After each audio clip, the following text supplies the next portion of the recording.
Bada bing, bada boom. I'm gonna wait till I see us before I dive into that. We I should mean, be you don't live want now. to. You don't want to start on your meat before before people can see you. If Okay. All right. We're Welcome. starting off strong, you see. You knew where it was going. You saw the name of this TWAB. You clicked on this stream. You know what you're here for. Yeah, You know you're what right, you're here right. for. meat. Welcome, ladies and gentlemen, to episode 304 of the Planet Destiny podcast. We're back once again to talk about all the things going on in the Destiny 2 universe, and we've got really a massive, massive amount of information to cover that we're not going to cover. We can't. There's way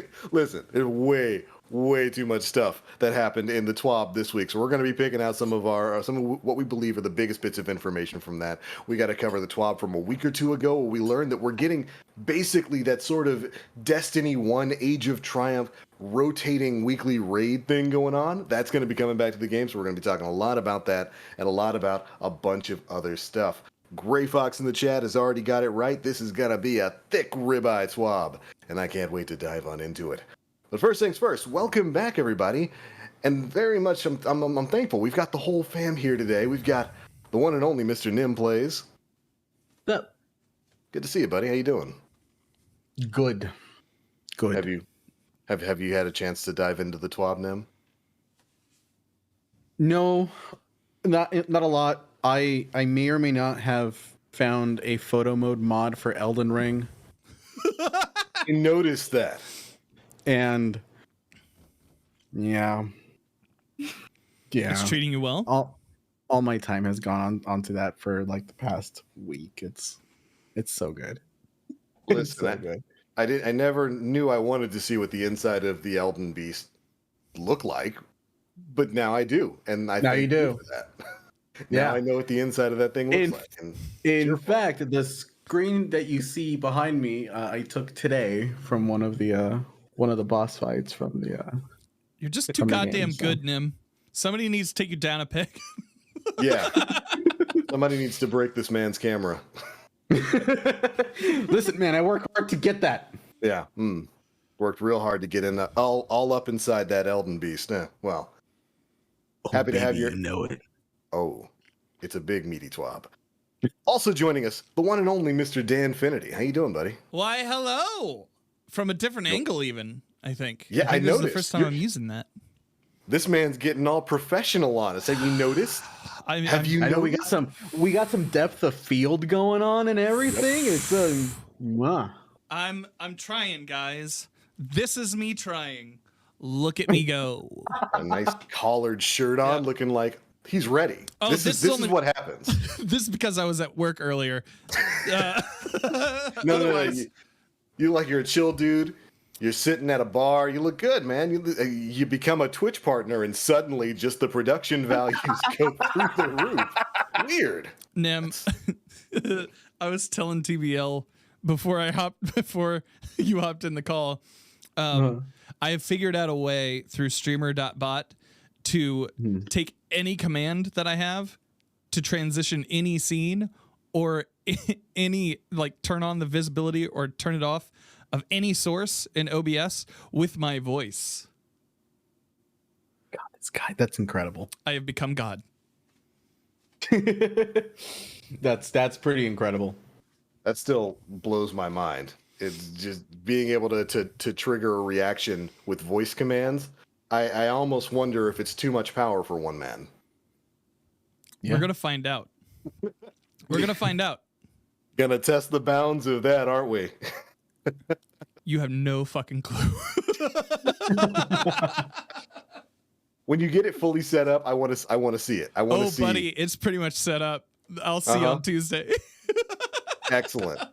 Make sure you guys go and tune in, Dan Finity, right here on Twitch. Twitch partner, you got to watch it. You want to see the crazy effects, you got to watch the man.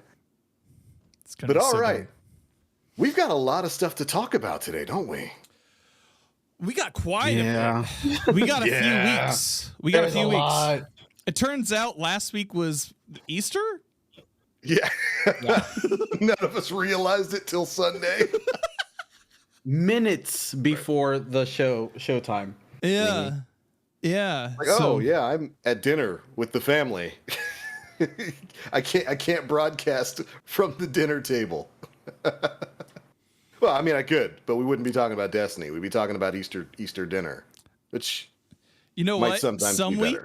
Some weeks, that's pretty interesting. That's comparable. Yo, I You know? learned a new way to tenderize steaks. I've been rocking with that. Next time we have a meat stimmy stream, I'm gonna be ready. I'm gonna be ready, chat. By the way, Yes. pineapple. Blend up some pineapple. Tenderize your meat in that. Oh yeah.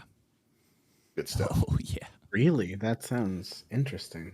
It's the enzymes in it. It's like a lot of bromelain, I think, is can be naturally found Yeah. in pineapples. It really, it's fairly acidic, and it really kind of breaks down the proteins. So you put your steak in there for maybe about 30 to 30 minutes at maybe the most. I do 45 minutes. Don't go too much farther than that. You're gonna have melted steak, Yeah. which isn't pretty, but 15, 30 minutes, you take that son bitch out, throw them on the grill, you will have the most tender steak of your life.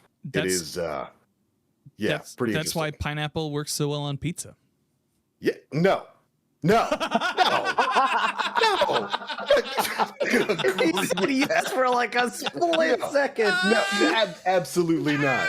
Absolutely not. I will not be party to this heresy. How dare you? Got him! How absolutely got him, chat. dare Clip it. you? No, listen, this is a slight against my good name. This is propaganda. I do not tolerate pineapple on pizza. It doesn't go there. It's not where it goes. Maybe in your drink, not on a pizza. How dare you? How absolutely dare you? All right. Oh, well, I guess we can't put it off too much longer. Let's No. talk some Destiny stuff, because we got a lot of things to cover. In particular, I think one of the most exciting bits of news that we got over the last couple of weeks was the fact that dungeons and raids are going to be seeing a rather beneficial change in future seasons. I believe starting with next season, we're going to be getting kind of a weekly rotator for a specific dungeon and a specific retro raid. So a raid other than Vow of the Disciple that's going to be available on a weekly basis that you can run for Pinnacle rewards. This was the kind of news I wanted to hear. Listen, y'all know. You guys in the audience who have been here for a long time know. Nim, you know. Dan, you know. I have been shouting from the rooftops forever that we should be going back to a system like what we had in Destiny 1 Rise of Iron's Age of Triumph. For you newer Guardians, maybe you Guardians who started with Destiny 2, Age of Triumph was basically the last content release for the last DLC in the original Destiny 1. And as a part of that, Bungie basically brought back all of the game's raids, put them on a weekly rotation for Pinnacle rewards, and gave you a reason to actually go back in there to get the gear, to get the armor, to get the new ornaments that were tied to it. And I thought it was a fantastic system. It's something I've wanted for Destiny 2 for a while, because there's still a lot of really fun content from prior seasons that doesn't get as much attention as I think it could if you could get Pinnacle rewards from it, at least on some kind of weekly basis. And it very much looks like that's what Bungie's going to be doing here. It's going to include basically all the raids that are in the game right now. So stuff like Last Wish, Vaults of Glass, that's going to be coming back. And each week there will be a different raid that you'll be able to run to get those Pinnacle rewards. And they're also doing the same thing for the dungeons in the game. I love it. I'm really happy to see it. It's a step towards that Age of Triumph system. How do you guys feel about it? Dan, you go first. Okay. As somebody who remembers fondly the Age of Triumph, and I am really excited about this. Also, as someone who got really burnt out on Vow the Disciple, I am very excited about this. The most excited about this, because this means that people will want to run those other raids for different weapons or for like Pinnacle level things of that nature. Destiny has a ton of raids, and it hasn't always made sense why this has been something that has been on the docket for a while. This is something that has been a community request for quite some time, and I'm glad to see it come back around and be meaningful to our our progress to the content, because those raids are all awesome. Even Garden. And I'm saying that because no build strat actually probably pushed that up into like some of my favorite raid experiences. But yeah, I think it's solid. I think it's a really solid choice. Really excited to run that content again with new players. It seems perfectly timed for you, by the way, Dan. I mean, the last time we had an episode, you're exactly right. We were talking about how you had burned yourself out a little bit on Vow. Oh, yeah. Because of some of the experiences going into there. Not that you dislike Vow the Disciple, but No. you'd run it so much in such a short period of time. You're ready to go and run some other stuff. Yeah. And it's like Bungie heard you and was like, wait. Twitch partner Dan Finity said, what? It's time. Hit the button. They hit the button. They release those other raids, and I cannot wait for that system to come in. Man, so I ran a Deep Stone Crypt the other day. Yeah. And it was like, that was the first raid that wasn't a Vow of the Disciple that I ran in so long. And I was just shit-eating grin. Just ear to ear. Just like, this is great. I fucking love this. Why isn't there more of this? Because there should be. Variety is the spice of life. Just throw it on there like Salt Bay. Yeah, how do you feel about it, man?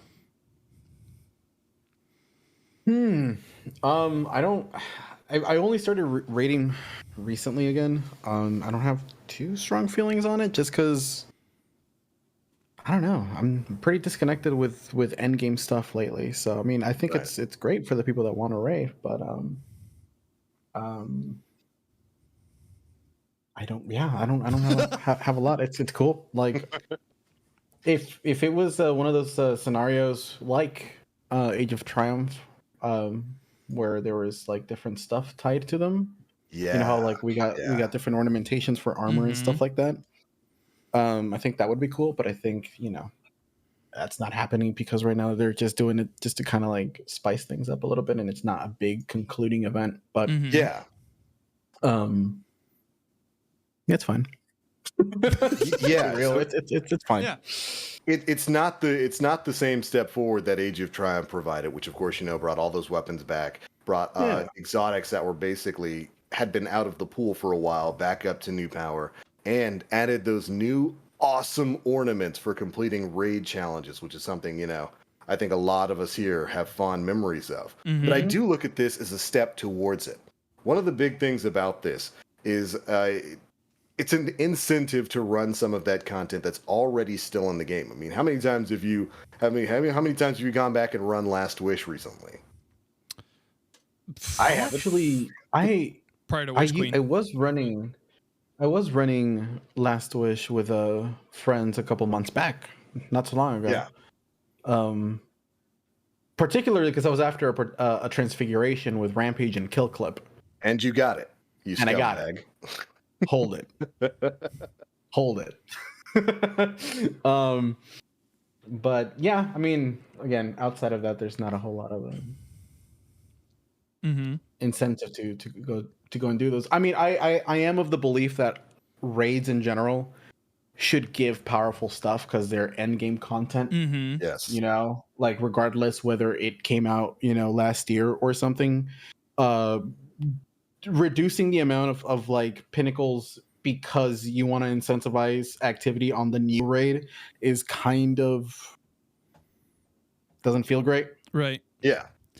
And like something that was brought up in the past when we had this, like, I think I had said something along the line of there's no incentive to run old content if it's not if it's not up to light for a lot of people. And exactly.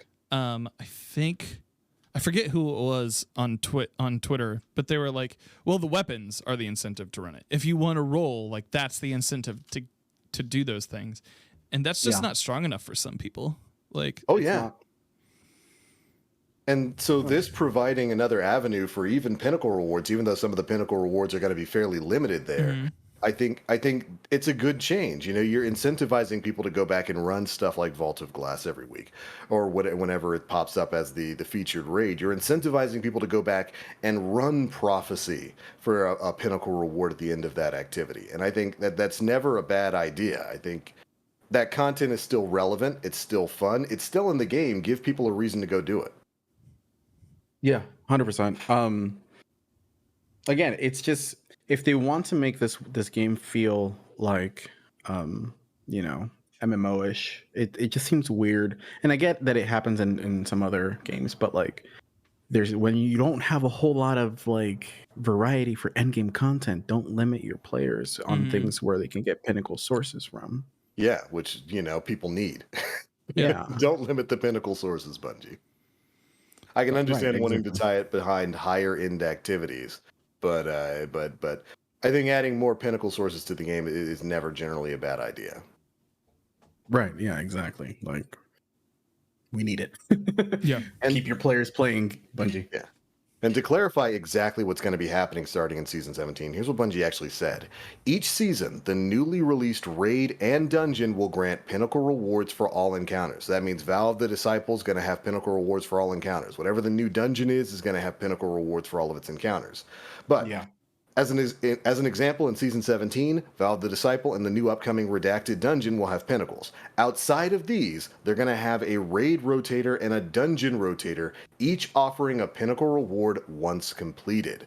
So, starting in Season 17, each week we're going to have a different featured Retro Raid and a different featured Dungeon that you'll be able to run for that Pinnacle reward upon completion. Is it a little stingy? Yeah, a little stingy to give you one Pinnacle reward for completing an entire raid and an entire dungeon. But like I said, I think it's still a step in the right direction, and it's still, hopefully, it's the first step towards Bungie making that more Age of Triumph style leap into revamping some of the rewards in those older activities. Well, Yeah. not only that, but like the last paragraph on that said, oh wait, you said you liked farming? Yeah. We got you there with the new rotator system. All lockouts on encounter rewards for legendary gear are being removed, which means all legendary drops on both raids and dungeons will be 100% farmable if you so choose. Yes. I wonder That if that is phenomenal. I wonder if that system will work on the lockout. So like let's say your first raid of the week, brand new raid, you don't have anything from the loot table. Right. If you get gloves, boots, and a hand cannon, if you run it again, if those are the only rewards that you're going to get, or if you're going to be able to get something that you already don't have. You know what I mean? Okay, yeah, That's I see what you mean. fairly likely. Because Yeah. that's kind of the way, like Grasp of Avarice works right now. Yes. They don't want you getting everything in 1 week. They do not want you getting everything in 1 week. They want you to keep coming back to Papa Bungie. You know? Like, So the loot pool is going to be limited to things that you've already gotten. You know, that's going to be a limited amount of things for your first run a week. But you'll be able to run it as many times as you want a week to get that same loot pool. So if you ran... It's like if you ran Grasp of Avarice and got Ias Luna for all the drops on all of your characters. First off, you're a hacker. It only drops from one encounter in there. I don't know how you did it. But you'd still be able to run every encounter there and farm it out and continue getting Ias Lunas. And then your perk pool there, or your reward pool will open up as you got more drops. And I think, that's fine. Being able to... We've got 3 characters. Most of these things have 3 encounters. That's plenty of chances for different drops.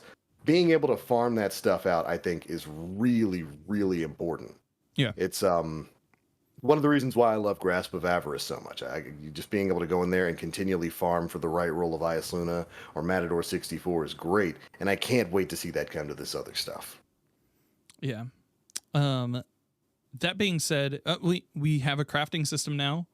Who's to say that some of these raid weapons don't make their way into the crafting table in future seasons as well? Like, if you could farm, like, if you could farm for a transfiguration, if you could craft a transfiguration, like, why not do that? The weapon with those double damage perks Would be neat. That'd be pretty good. Or farming for some of the other prophecy weapons, like I think the fusion Zealot's Reward, which is a pretty good PvP fusion rifle. Oh, Garden of Salvation. Or Garden of Salvation. Yeah. I'm looking forward to that. I mean, shoot, even the bow in Garden of Salvation is one of the better bows in the game, and nobody has there's it. there's no way in hell that you can incentivize me to go do garden. I mean, Well, what like, if you no build strat? Come on, dude. No, you go. I'm good. No build I'm strat. solid, man. I'm solid. Dude, it takes it's so short now. Like, it's just like, all right, hang out, guys. Like, we're not building shit. This is great. The loot pool for that raid is astonishing.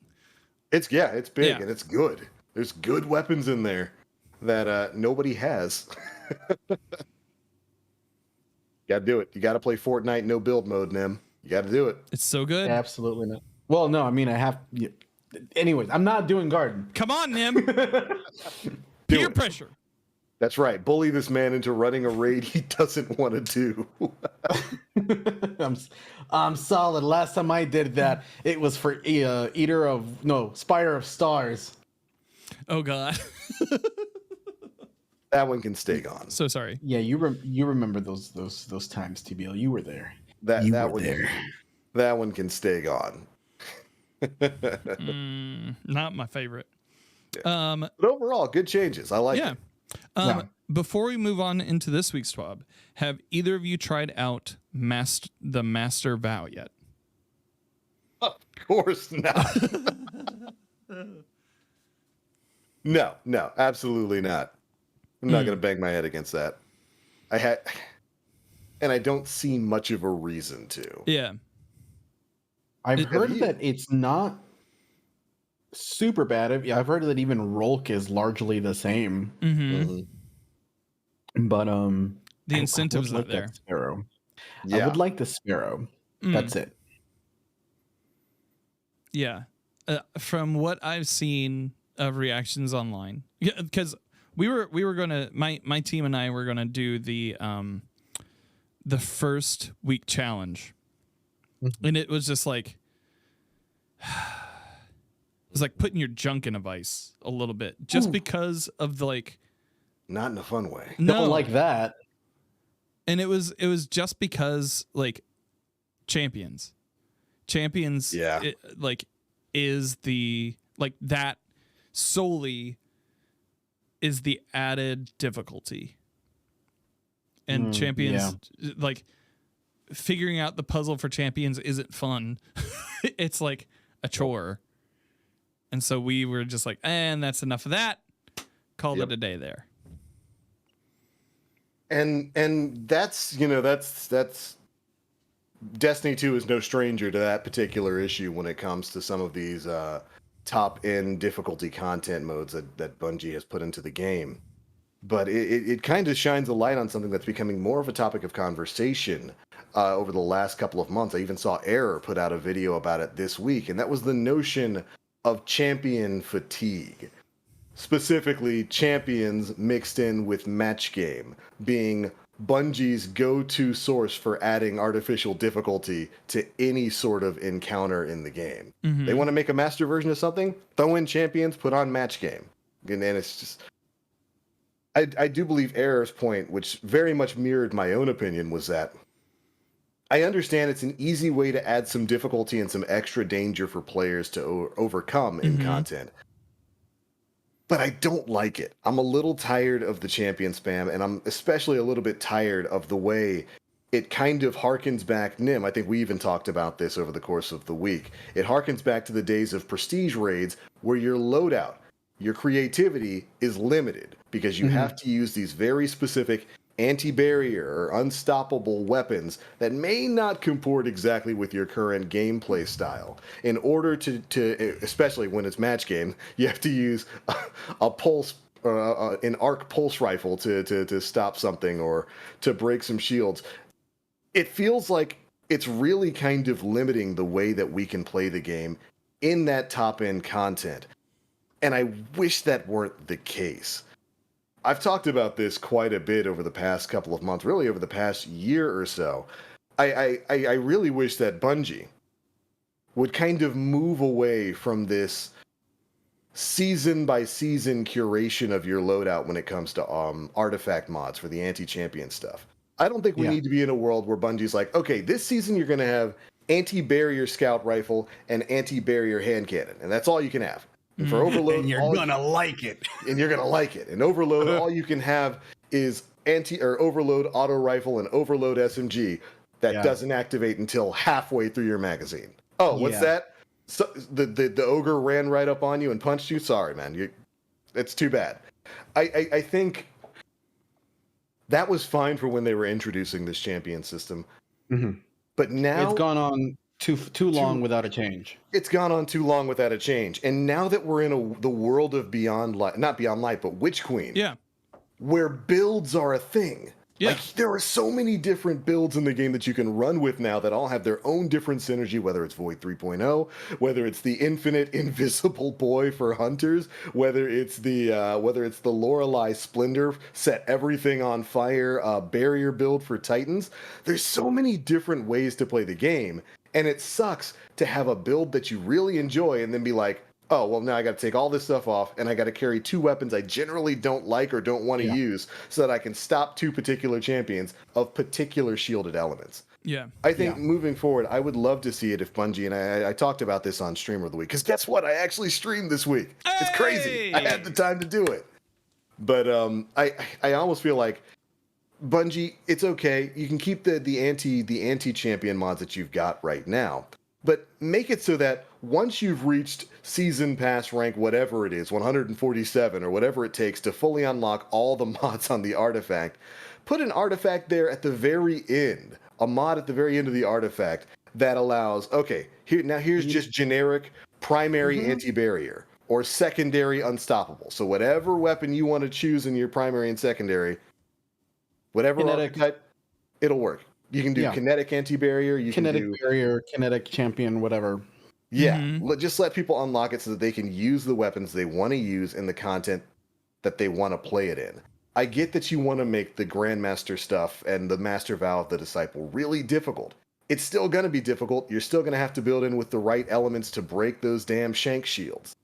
Yeah. But let people play with the weapons that they want to play with, and let people play with the builds that they want to play with. I think you can still make that worthwhile in-game difficult experience without curating people's loadouts the way you did with Prestige Leviathan back in year 1. Yeah. That's my rant. There's a lot, I believe, with the game right now where we've reached a plateau and now we are at a, what's the word? Like a stagnation. Yeah. Of mechanics in the game. Like the champions is definitely one of them. And as Lovely in chat mentioned, we've gone from raids that when hard mode was introduced, it brought a different, like it added a mechanic to an encounter. Yeah. As opposed to we've kind of regressed from that, and we went to what you were mentioning, is where they kind of like pick and choose your loadout by adding champions into the mix. Oh, a champion and match game. Right. Yeah. And everything. And that just seems to have like stagnated a lot of the game, and we're in a situation right now where it's kind of boring. Well, champions don't really jive in a world that like has a legendary campaign, where like when that was something that like Mr. Dunes, who was in my party on Tuesday, was talking about. Is like, they have proved that they can smack you in the face and be challenging without throwing in just oppressive amounts of champions in the mix. Like legendary campaign, you have the contest version of the raid. You're delta scaled. Yeah. And it's like, that in a lot of regards feels more challenging and rewarding than going up against like 8 overloads. Yeah, we're Like, just gonna throw a bunch of overloads in. I'm good. I don't need to do that. But I can see the other side of the argument where it's like the dudes who really like that challenge are like, no, keep the overloads in. But I don't see anybody enjoying the champion mechanics. But there were no champions in the legendary campaign. No. there Exactly. weren't. Exactly. Because it was scaled to you, how many people were in your party. Yeah. Mm-hmm. Like that system worked really, really well. And I don't think we really haven't seen a lot of that in Destiny. That was really kind of the first time. Right. Landfell said but the enemies who heal are annoying.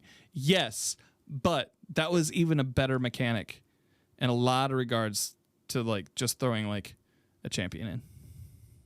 Better than AI, overloads. the AI of the Hive Guardians in the legendary campaign are very frustrating. Deep. The Sentinel Titan, the Sentinel Knights, rather, just spamming suppressor grenades for like every 5 seconds got really frustrating. Mm-hmm. I remember my friend and I were trying to go through our second playthrough of it, and for some reason we were having a much harder time this time around of this stupid Sentinel Knight just like suppressor, Flipping it on in. where I got so sick of it. I'm like, okay, fuck this. I put on tractor cannon and I just stood next to him. Yep. I just stood at the moment he would pop his super, boom, Stop. tractor cannon. You're done. Stop Just it. loud. Sit down. Yeah. But yeah, I don't know. So Landfell mentioned a little bit early in chat that the enemies with mechanics like the Fallens from Scourge of the Past that were kind of like I guess almost like the introduction to champions really. Yeah. were a really cool concept that we haven't seen again. Yeah. Yeah, I agree. For the most part there, that Bungie proved that they could make difficulty feel real without relying upon champions by doing the whole legendary campaign. Maybe that's going to be the way they do things moving forward in the future.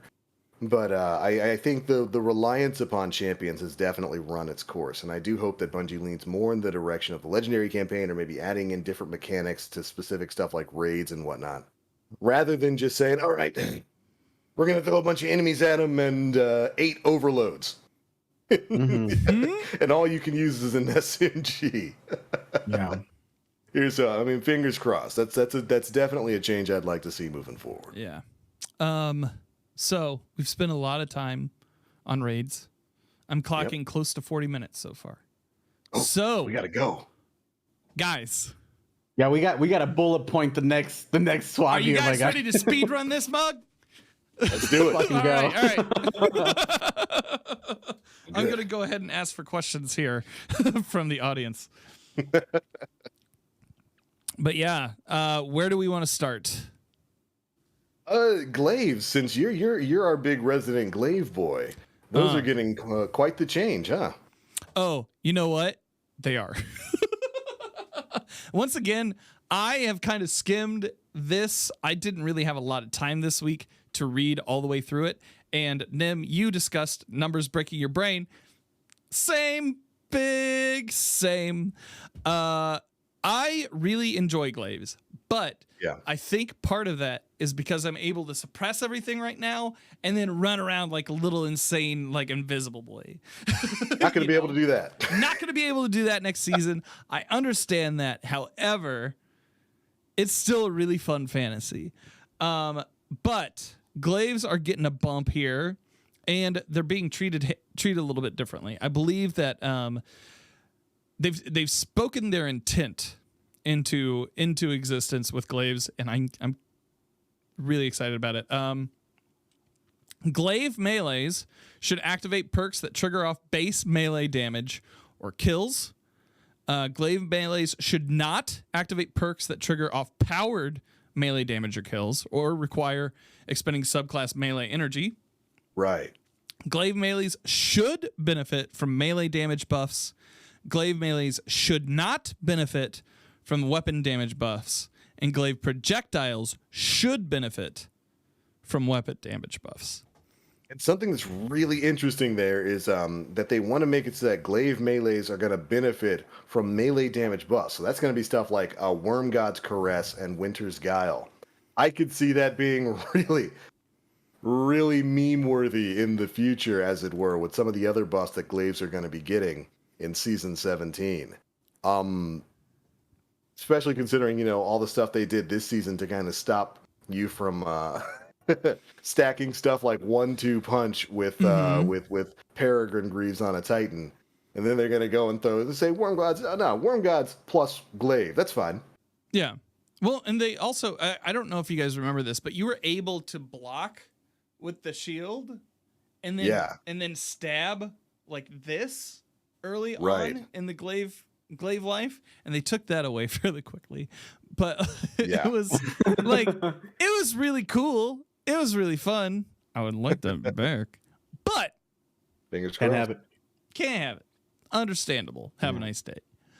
But so here's what's changing in Season 17. We're pushing glaives deeper into their roles of hard-hitting melee damage and near complete protection when shielded, as well as increasing projectile speed to make them more reliable at range. So note, the glaive shield grants 97.5% damage resistance in PvE, 75% in PvP. Right.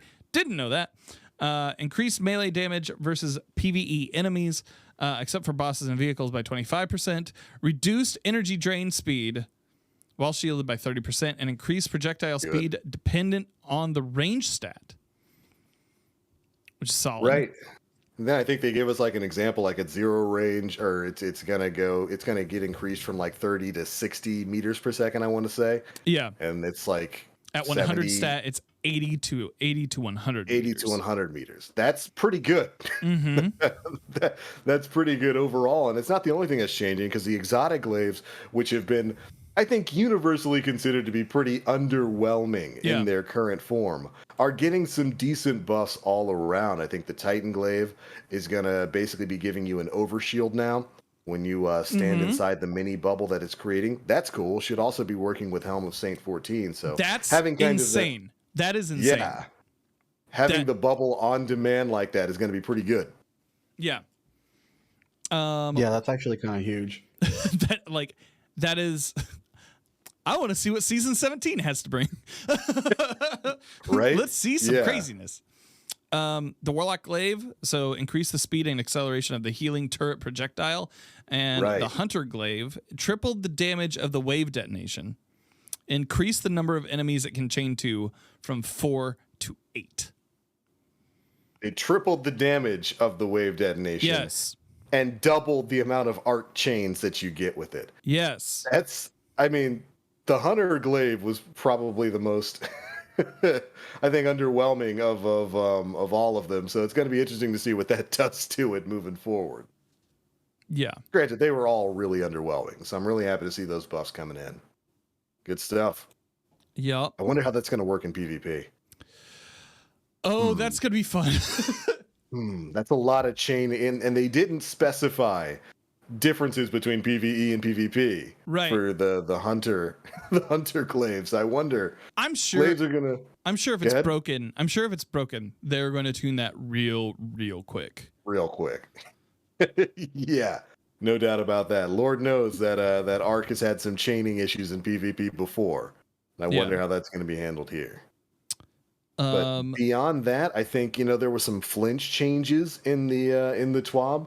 I don't know if we need to get into all the weeds of the numbers behind that, but do know that Bungie is addressing the issue of flinch in the game right now. They're changing it. They're going to be changing it up based on weapon type and weapon archetype, and it's also going to be affected by stability, I think they said. Yeah. Which is that's what's going to be really interesting. Bumping your stuff up to like 100% stability was going to give you like 25% flinch resistance on auto rifles and SMGs and I think bows, and it was going to scale down based on different, basically like in I think increments of 5. So like 25% for auto rifles and like 20% for pulses and stuff, and then 15% for hand cannons, but all at 100 stability. And that's something that players have been asking for a long time. Some kind of way to counteract the crazy amount of flinch that's in the game. So I'm really happy to see Bungie addressing it. Well, stability seems like a do-nothing stat in a lot of regards. On PC, absolutely. And so, like, seeing that from the sounds of all the changes that they're making, and this even goes into the Airborne stuff that we have yet to touch, it feels like they are making it so you can build out more into your loadout to have certain abilities and increase the skill gap a little bit. Yeah. I would agree with that completely, especially when you combine that with the air effectiveness stat that we're going to be getting starting next season. You're going to be able to build into basically reducing that flinch by bumping up your stability, and I think that's a good change.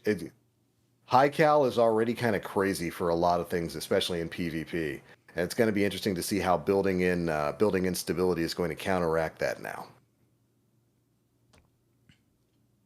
All right.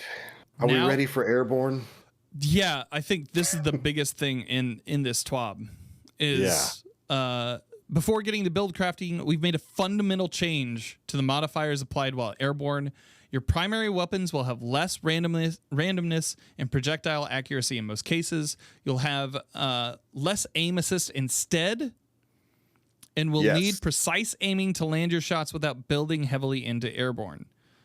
We've added a new weapon stat, Airborne Effectiveness, which is present on all weapons except for those where being airborne doesn't have an effect, like swords. Yeah. Which maps onto aspects of Airborne gameplay using these guidelines. With little to no investment, a character will have a smaller accuracy penalty than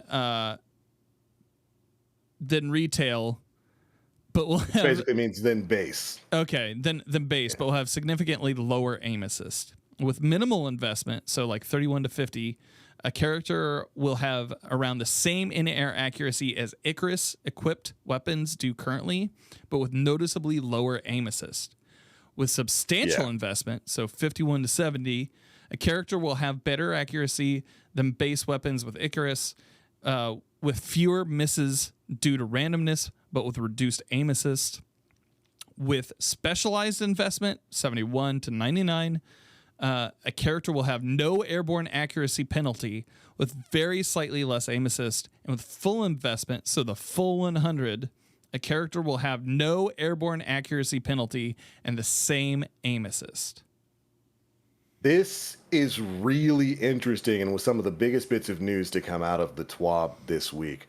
Bungie's creating an entirely new stat that's going to be going live next season. We'll be able to see it on the API, although I think it's going to be a hidden stat at first until Season 18. When they're going to be changing up on the way all stats look.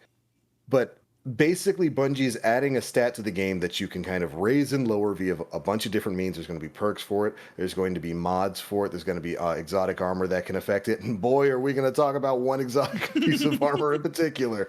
But you're going to be able to invest in this stat to reduce the amount of in-air accuracy penalties you currently have. If you've ever been in the game and like jumped in, especially in PvP, it's far more noticeable in PvP than it is in PvE. But you jumped and you've aimed at somebody and you fired and you're pretty sure you were on target with that shot and you missed anyway, you're not crazy. There is an in-air accuracy penalty that's added to the game that can be a bit frustrating, and you counteract it by using perks like Icarus. Well, what Bungie's doing here is they've heard a lot of the complaints about that. So they're trying to figure, they're implementing a way to lower that in-air randomness a bit, while also lowering the amount of aim assist you're going to be having while you're in the air. And it's all going to be tied into this stat. Dan just went over the basics of how it's going to affect you based on how much of the aim, I think it's called, is it in-air effectiveness? Airborne effectiveness. Airborne effectiveness. how much you're actually going to be building into that airborne effectiveness stat is going to be affecting exactly how accurate you can be while you're in the air. Now, I know for a lot of you old school FPS players out there, we're probably like me initially and like, well, why is there in-air randomness at all? Like, if I can jump and aim correctly, just take away the aim assist and let me do it. That would work everywhere except PC, where there would be pretty major issues with mouse and keyboard. That's why it's there to kind of hone that skill gap issue down just a little bit there. And I mean, think about it. We're going to get into a pretty big conversation in just a second here, but think about how airborne Crucible already is with hunters and Stompees.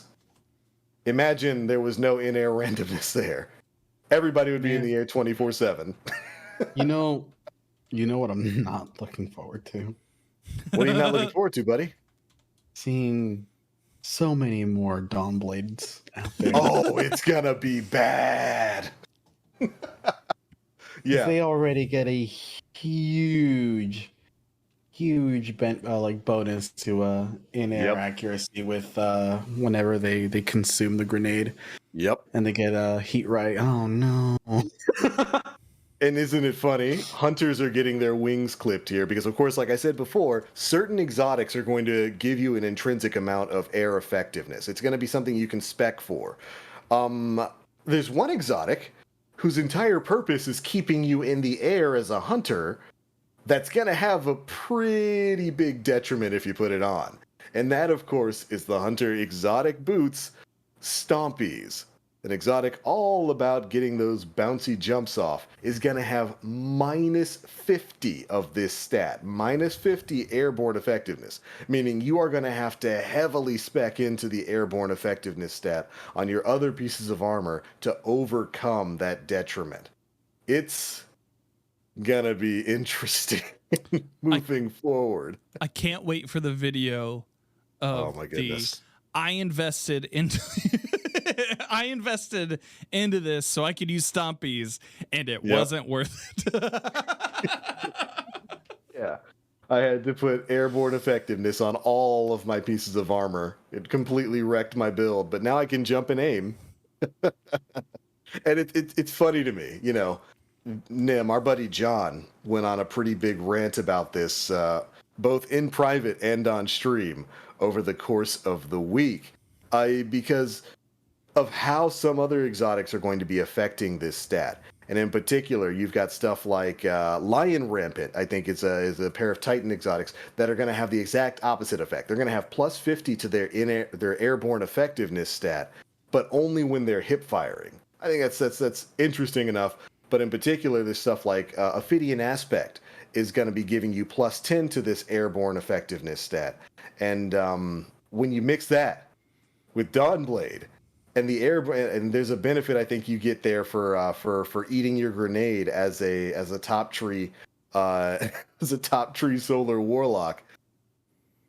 It's a little weird to me that they did such a heavy detriment to airborne effectiveness with Stompees, while some of those other options are going to still be in the game.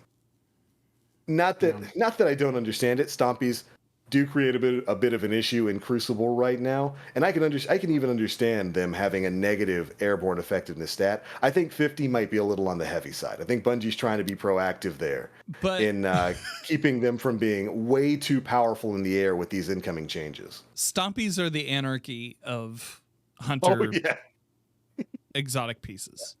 Yeah, absolutely. It like there is a chart that's down here. Yeah, this one right here. Oh well, it's not going to show up great on screen, but this shows all the different exotic armor pieces. The usage numbers. This big blue band here in the middle is Stompees. Yeah. Although, to be fair, if you scroll down a little bit, it shows the Warlock one. It's the same usage numbers, almost point for Ophidian Aspects. But those don't get a nerf. Those get plus 10. Because are they as overpowered? No, not even close. The in-air effectiveness that you have with Stompees right now are it's ludicrously good. I see our buddy Crit Buff there in chat say, "What do you mean, TBL? Stompees are the truest expression of skill." Mobility, verticality is so important to the skill gap in Destiny. I would say it's actually even more important than basic gun skill comes out to being. And Stompees provide an incredible amount of utility for hunters. And I think what Bungie's they're trying to get ahead of you being able to spec into 100 airborne this airborne effectiveness stat, while also having all of the utilities of Stompees available to you for no additional cost. Being able to mitigate a lot of that in-air randomness while also having no aim assist hit if you're at 100 would be very, very powerful with the Stompees as they currently are. So I understand why Bungie's putting that negative numbers in there, that negative stat bonus in there. But I do wonder if minus 50 is a little too much. Maybe minus 25. And who knows? Maybe that's something that they'll be addressing in the future. But there was no way we could talk about the airborne effectiveness stat and not bring up the fact that Stompees are getting the biggest slap around of all, I think, for any of the exotics on that list. Yeah. It's going to be interesting. It's going to be real interesting. Overall, I'm happy that Bungie's putting this stat into the game. I think moving towards making in-air engagements a little less frustrating due to randomness, the randomness of your shots randomly missing, I think is a good thing. And I see that they're trying to balance it out between in-air, randomness and aim assist, and you having to actually build into it with stability and all that kind of other stuff going into the mix as well. I understand it, and I'm definitely looking forward to seeing how it's going to affect the Crucible moving forward. It's probably going to be, like one of those things where it's like a knee-jerk reaction at first, and oh yeah, you're probably not going to see a whole lot of people running it, and then they'll notice that they overreacted, and they'll start using it again and say that it's a cycle. We'll see how big of an effect it has. Constant push and pull. Yep. A cycle. Remember, it was the same thing with when they added more recoil to people using mouse and keyboard. Yeah, and everybody was up in arms. What? And everybody like you don't lost feel their it at actual all. shit. Yeah. And like you use it, and it's like, oh, it's nothing. Yeah, I don't think. Yeah, it's gonna be the same thing. Yeah. Here's hoping. Outside of that, big hits, one hit kills and special ammo changes. Yeah, they're knocking that down. I'm getting some real late D1 vibes in that one when sidearms started rising up and being meta. I'm a little concerned about them wanting to further tune the special ammo economy. I know some people get real tussled in the butt when they get killed by a shotgun, but I would argue the special ammo economy is nowhere near the worst it's been in D2. It's actually, I think, at a pretty good spot right now. But I understand Bungie wanting to knock down on the number of one-hit kills that are easily achievable. Fortissimo with Adagio is one of the big ones going around right now. You can one-shot body shot with that thing with very little investment. So I'm hoping they're basically knocking down the amount of ammo you get on one-shot weapons like shotguns and sniper rifles. Whenever you get a kill and pick up ammo, they're disabling scavenger perks entirely in PvP. That one hurts. That was that was a surprise to me. I don't know how I'm gonna ape without my precious you will ape exactly twice, and then you're done. 1-2. But it's going to be one of those things. We'll have to see exactly how that works when we try it out. I do like that they're knocking down the efficacy of stuff like Empowering Rift just a bit, so that you can still deal massive damage with it, but you're not going to be one-shot body shotting people with like a high-impact sniper with Empowering Rift, or like Arbalest or Lorentz Driver, because that had gotten a little cheesy. But ultimately, I think there's interesting stuff there. Bungie's looking to focus on the health of the Crucible and some positive changes moving forward, and want to see exactly how that's going to work. What else? Yeah.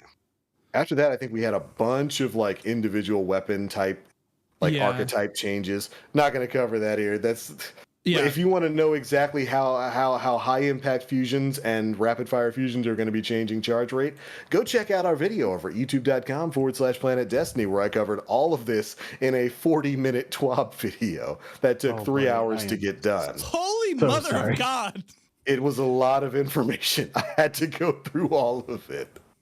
But go check that. I think there are some exotic nerfs that I would recommend people go and check out, because there's going to be some exotic weapons that are going to be seeing changes. Well, in terms of, we Go got ahead. buffs too. Like Yeah. going back to DSC, Eyes of Tomorrow as a raid Yes. exotic ought to be better against tough PvE enemies. With this change, it's a solid option in the role, Finally. particularly with the adaptive ordnance. Increased damage versus bosses and champions by 30%.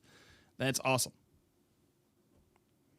Yeah, I'm very happy about that. I think LMGs are getting a 40% damage buff in PvE against regular enemies and like 20% versus bosses, and that's going to apply to all of them except Xenophage and Grand Overture. They'll be getting the 40% buff, but they won't be getting the boss damage buff. That is a godsend. That's something LMGs have needed for a long time. Lord of Wolves is getting nerfed again. Because you guys didn't listen 2 or 3 years ago when I told you. Stop it. It's the most dangerous thing in the game. Stop picking at it. It's getting another nerf. It's the wolves are getting clipped again. They're never going to heal. Yeah. Leviathan's Breath is getting a pretty big buff, at least as it pertains to the way it works against unstoppable champions. I like that. They're basically going to make the unstoppable charge apply on hit rather than on detonation, as it is right now. You have to actually hit the unstoppable and then detonate for the unstoppable effect to go into effect, rather. And then by the time you've drawn another bow, they've already recovered and are rushing you again. So happy to see that change. Lemon Ark's getting hit. Ooh, yeah, the lemon bow. That's going to be one of the things that they're knocking down, because one shot PvP. That's going to be something they're looking at. Mm-hmm. Although they do mention that they're changing the poison to a burn, and I wonder if that's going to work. Or it's rather, from they're changing burn to the- poison. From burn to poison, and I wonder if that's going to work with necrotic grips the same way Osteostriga does. Ooh. Because if so, that could be interesting. Increased poison tick damage versus AI by 50%. That's going to be big. That's a lot of damage. That's a lot.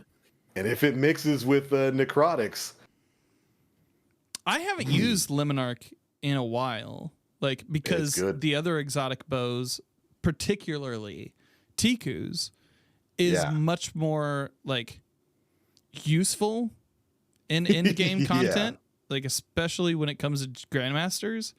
And this might put Lemon Arc back in a place of honor for that. Just for that, tick damage. I dig that. Lorentz is getting nerfed a little bit. They're trying to knock down the one-shot kill potential. I'm just trying to figure out the bigger things to go through here before we clear things up. Skyburner's Oath. That's one we should probably cover. Okay. That is getting a suite of buffs next season that are looking like it's going to make it pretty good. I think one of the things they're doing is they're increasing its projectile speed to 9,999. They're basically maxing out that stat, so it's essentially turning it into a hit stun, or a hit scan weapon, rather. And I think they're even buffing its blast radius and a few other things. I think it's still going to be a 150 RPM. It's going to be equalized between ADS and hipfire. Hipfire projectile no longer tracks, but arcs similar to a grenade launcher and has larger detonation size. Hipfire detonation also applies to burn to targets. Bonus range for the masterwork has been rolled into the base stat of the weapon, and the masterwork now grants bonus reload speed. That's a huge buff. Has the highest airborne effectiveness stat of any weapon in the game with 35. Yeah, that's good stuff for Skyburner's Oath. I'm really looking forward to giving that a try, since that's been an underwhelming exotic, basically. its entire lifespan. Skyburners meta? Question mark? We'll see. Last word, it's basically being changed to work on mouse and keyboard the way it works on controller. So hope you're ready for a last word meta. And Nim, in particular, your baby, Graviton Lance is seeing a pretty big change, as I recall. They're taking away Hidden Hand from the Catalyst, and I think they're adding both Turnabout and Vorpal weapon to it. Mm-hmm. Which is like, what? Hidden Hand just, I think, gave it that bonus aim assist, right? Yeah, bonus aim assist. Here's the thing, I don't know how to feel about it. Like I've actually been tagged on this change quite a few times since the TWAB came out, and I'm trying to see the benefit of it, because I mean, if it's getting Vorpal, yeah, and I that's mean, big in PvE. It's big in PvE. Me too. But realistically speaking, when do you really see it being used for like either endgame PvE activities or like in general outside of like ad clear? So I don't know the like, and if in Vorpal in PvP, if I hear a super, I'm typically not going to stand my ground and shoot it. I'm gonna fucking run. Run. Yeah. So it's the turnabout in Vorpal. I don't know. It's strange. I don't have strong feelings on it until I guess I see it being used firsthand. But yeah, I don't know. I don't know how to feel about it. It's interesting. Yeah, I think it's a neat change. I view it as being pretty universally positive since the bonus aim assist. I don't know if that was really affecting the gun very much, but we'll have to see. Turnabout, I think, gives you what, like an overshield when you pop a shield or something like that? Is that what that perk does? Something. Either like way, that. getting Vorpal for the bonus boss damage and the bonus damage against Guardians and their super, I think it's an interesting change.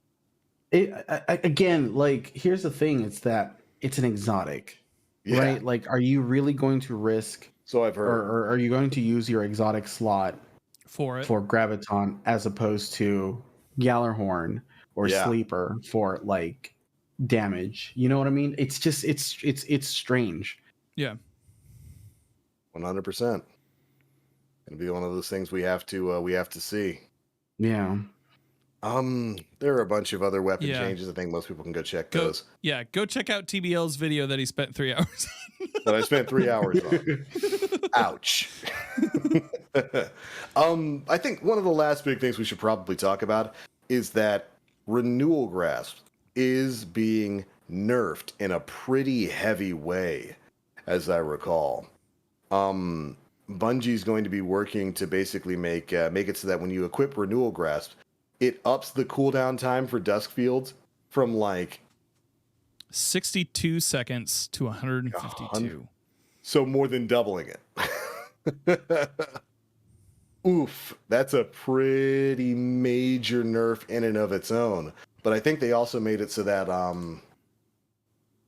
think it might be Whisper of Chains is the aspect or fragment or whatever that gives you bonus damage resistance when you're standing near a stasis crystal. They knocked that down. That's a direct nerf to Renewal Grasps. I think they gave Renewal Grasp that damage reduction you get when you're somebody caught in someone else's Dusk Field. They're knocking that down because, like, right now, if you get caught in a Renewal Grasp Dusk Field, you get like 50% damage reduction. I think they're knocking that down to like 20%, I want to say. Bungie is putting this thing in the ground. Renewal Grasp has seen a lot of usage, especially in higher end PvP content, because of their ease of use, the amount of damage resistance you get, the amount of damage reduction your opponents get, and the fact that you can usually have another Dusk Field up by the time your current one goes away. It's been a really powerful exotic. I think everybody pretty much expected it to get nerfed. How do you guys feel about it? I don't have it, so I don't know. You didn't pick it? I don't play Hunter. Mm-hmm. It's very good. It is it's very good, and it's universally good in both PvE and PvP. So I definitely expected at least the PvP nerf to be coming in. And as for how heavy it is, I think just changing the damage reduction that players get from 50% down to 20% and changing Whisper of Chains to I think it's like they knock the damage resistance from 25% down maybe 10%.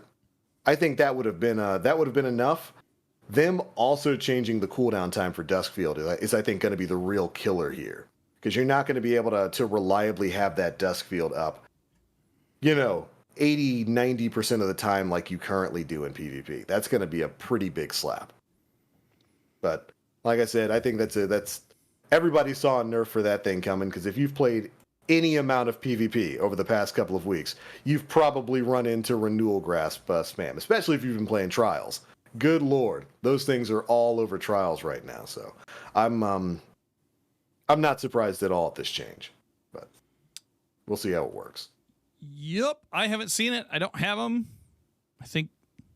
I mean, this doesn't give me an incentive to grind them out. Right? Yeah. So, yeah. Last thing that I think we should talk about here before we move on to questions.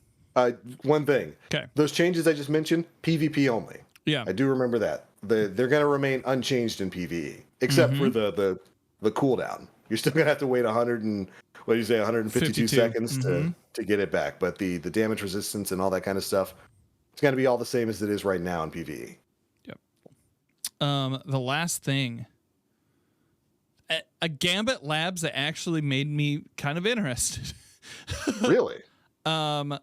Looking to next week, we also have our second run of Gambit Labs coming into play. Invasion swaps went off well, giving us great data and feedback on moat dunking, invasion cadence, and primeval healing in a world where you invited opponents onto your playing field when hitting certain thresholds. For the additional labs, we'll be experimenting with moat thieves.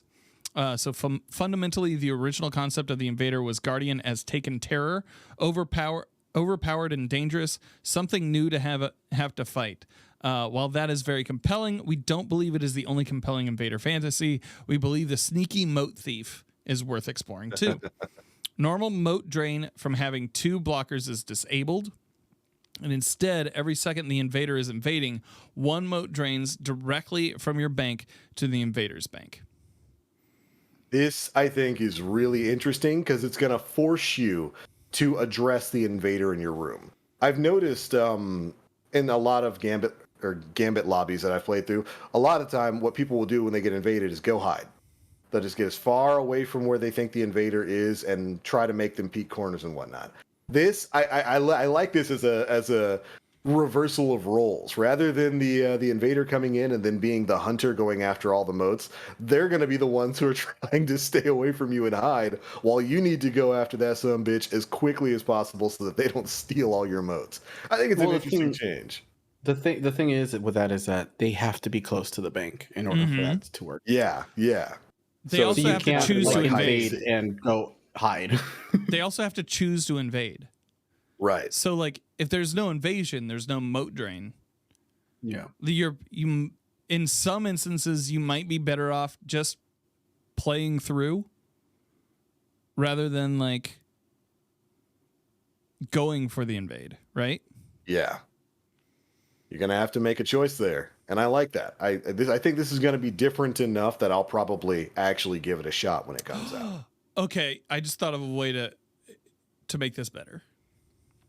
Once a team hits the threshold, somebody gets randomly pulled in. Oh no. The anxiety goes through the roof. It forces an invade.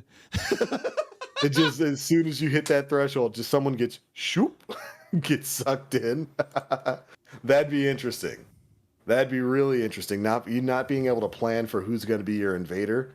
Huh. That might be a Gambit lab all on its own, Dan. $50, Bungie. Yep. That's all I want. $50. That's all it takes. You can have it. Get in my DMs. You can have it for free. I don't give a shit. Yeah, I think that's an interesting idea. Yeah. Outside of that, we prepared for questions. Speed run the questions. Speed run the questions. And then we'll get out of here. Thank you guys so much for coming and hanging out. So, Jebby, question. How are you going to feel seeing Titans with the Lions and DMT in the air for Crucible? Ooh. Fine. Listen, the Titans movement on with Lions is too fast. I don't think they'll be doing DMT. I think they'll be doing Last Word, since that's getting a buff for mouse and keyboard next season. I think it's Warlocks with DMT you're going to have to worry about, because they're going to be able to get real high up in the sky and stay stationary for a bit and heal and get their abilities back faster as they're getting kills up in the sky. Also, they have a melee that tracks towards you. So, plus whatever craziness we're going to be getting with Solar 3.0, which might be dropping next season as well. So Titans, I'm afraid of Last Word. Warlocks, I'm terrified of DMT. I just stay out of Crucible. Just solve the problem. Just stay out of the Crucible. There you go. You don't get frustrated with what you don't play. Yeah. Amen to that. 100%. Gray Fox 2K30, with the major sandbox changes and hints of solar rework incoming, what's a solar change for your class that you would want? A solar change that I would want. I mean, I think the basic one is looking forward to like burn builds on every class. Mm-hmm. I think that's going to be an interesting one. But if Bungie takes kind of they wouldn't take the identity of airborne combat away from Warlocks. I don't think they would just make that something that, like, you know, eating a grenade and being able to stay in the air. I don't think that's something that they would make universal to all the classes. I think that's probably something that's going to be an aspect or a fragment that's unique to Warlocks. But beyond that, you'd think making things go boom, but Void 3.0 already does that. So I guess being able to set things on fire. Yeah. Burn. So I want, for the hunter, I want to be able to throw knives like those stinking Hive Guardians do. Yeah. That would be rad as shit. You just like cast them in the air and then they track. They track. Yeah, that would be dope. I'm down with that. Make it an exotic. That would be cool. Ooh. Icarus Dash becoming something that all the classes could use would be interesting. Or at least something that Titans and Warlocks could use. I don't know how that would work with Hunters. They already kind of have that momentum with their basic jumps, but that's the beauty of it. We'll have to see when Bungie shows off Void or Solar 3.0. Mm-hmm. Moving on. Austin 8 or V2 Games. I want to highlight my question. Do you think we're going to Nephilim Stronghold in the soon future because we have theories of a saved copy of Rasputin that we only found out in Witch Queen from the Bounty Board? So we found out about a copy of Rasputin from the Bounty Board in Witch Queen. Yeah. Do you think we're going to go to Nephilim Stronghold? Of course. Maybe. That might be the like the 6-man activity if there are new battlegrounds or something if Bungie goes in that direction. But yeah, you know, they had hinted at Anna having a backup of Rasputin for a while, and recently confirmed. And so yeah, I think that's a reasonable assumption, at the very least. It's a classic case of Chekhov's Nephilim Stronghold. If you introduce a Nephilim Stronghold in season 16, you have to pay it off by season 17. Final question of the night. This is a doozy. New bold one. You mentioned Limonarch. I still have two Forsaken tokens, and I got Ace of Spades because it is so iconic. But what other Forsaken exotics would you recommend for a relatively new player, particularly in light of the changes in this TWAB? For context, I don't like fusions, linear fusion rifles, or pulse rifles. I do like bows. Tiku's is a current favorite. Many thanks. I think you don't get Wishender. That's not the bow for you. Don't get Wishender. Yeah. But I think you might have answered your own question there, Le Monarch. Yeah. Get the lemon. I think that's the one. That's the one. It's a great weapon. It's good in PvP. It's good in PvE. It's got synergy with volatile rounds right now, where you can basically spread volatile to entire rooms. It's a great choice. I'll tell you what, I am very excited to see what kind of seasonal solar mods we're going to get whenever Solar 3.0 comes around, because playing with 1,000 voices and whatever those mods may like entail should be a good time. 1K voice, man. Particle decon with 1K voices was absolutely insane. And I'm with you. Yeah, I'm with you, buddy. I think Solar Mods 1K voices. Whew, yeah, that could be a good combination. Yeah, I think Lemon Arc is good. Oh man, do you think they will buff Anarchy at any time in the near future? Like, because it already got hit pretty hard, right? And you never see it anymore. It used to be a baby of mine, so I would love to see it come back. I want to say get Anarchy, but I can't say that right now. Yeah. Have you used it since the nerf? I have not recently. How come? Because somebody on the internet told me that it was big dumb idea, and that I was big dumb for even having a picture of it, having a PNG of it. And so I was like, well, that's just like your problem, guy. And then he was like, but why are you wearing a mask in that picture? And I was like, because like you don't know my medical situation. And then he said something like with a slur attached. Okay. That's why I haven't used Anarchy recently.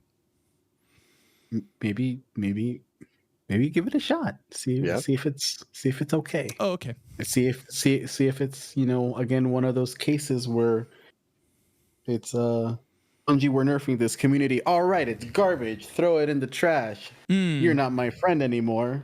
And it's not so much garbage. Yeah, and then it turned out to be still pretty okay. And so I guess you never know. I guess Lemon Arc and Anarchy, and just don't pay attention to people who are random on the internet. Yeah. Well, that's good life advice anywhere. Don't listen to people on the internet. That's a pretty good general statement. Yeah. Don't listen to us. No, Lemon Arc, Anarchy, I think those are two fantastic choices. Yeah, not bad at all. Well, all right. Was that it? That's it, my friends. All the questions fit to print. Well then, ladies and gentlemen, I do believe that brings us to the end of episode 304 of the Planet Destiny podcast. We made it through in reasonable time with all of that information. And like I said before, yeah, we did it. It's like an hour, 20 minutes. We did it. I think this is... I'm actually really surprised, because knowing us, we deviate a lot. I am thrilled that we made it through that information. And of course, there's even more in the TWAB. I would absolutely recommend that you go and check it out, especially if you're a numbers guy. There's a lot of intricate details about how exactly these things are going to be changing next season and beyond. But that's it for this one. Thank you all so much for tuning in tonight. Before we get on out of here, we are, of course, going to let you know where you can find us all across the internet, starting with the one and only Mr. Nim Plays. Twitter.com/NemPlays for all your Elden Ring screenshots and video needs. Or, you can stop by my Twitch as well, where we can just hang out and talk some shit. Do it! Do it. I saw a guy get murdered on his stream the other day. You were playing Dead by Daylight. Oh, that's true. I was real concerned where that was leading up, but I'm glad that it was back to my stream. No, you don't live stream your normal murders. No, the normal murders don't go. Those don't go on stream. And can we not? I thought that was between. I'll stop talking about your normal murders that you totally do on a weekly basis. That's Patreon. Thanks, Dan. Thanks, Dan. Allegedly. Real meat pal. All right. Allegedly. What about you, Dan? You can catch all my murders. Yeah. You can find me 3 days a week, twitch.tv/Danfinity, except for this week, because work is dumb and they were like, you can't play on Sunday, Dan, you big old dumb. So this coming Sunday, I won't be doing that either. But yeah, I'll be normally helping people out on stream with Destiny 2 stuff. I might even do an extra stream where I do like Tiny Tina's or something on a Wednesday. Who knows? Are you enjoying that? It's fun. Uh-huh. So I feel like it's the funniest Borderlands game that they've put out. And I think that that particularly has to do with the cast that they have for it. I think the gameplay's fun. I haven't really gotten into the chaos track all that much. I kind of dabbled with it after I hit 40 and beat the game, but it's it's pretty fun. I have yet to try the DLC, but yeah. I heard the DLC was like super short. I heard it's like 10 minutes. Yeah. But anyways, so I'll say that I played Tiny Tina's as well, and as someone like I've played minus the Telltale game. I played all of the Borderlands, and Borderlands 2 is still king, like without a shadow of a doubt. It's still great.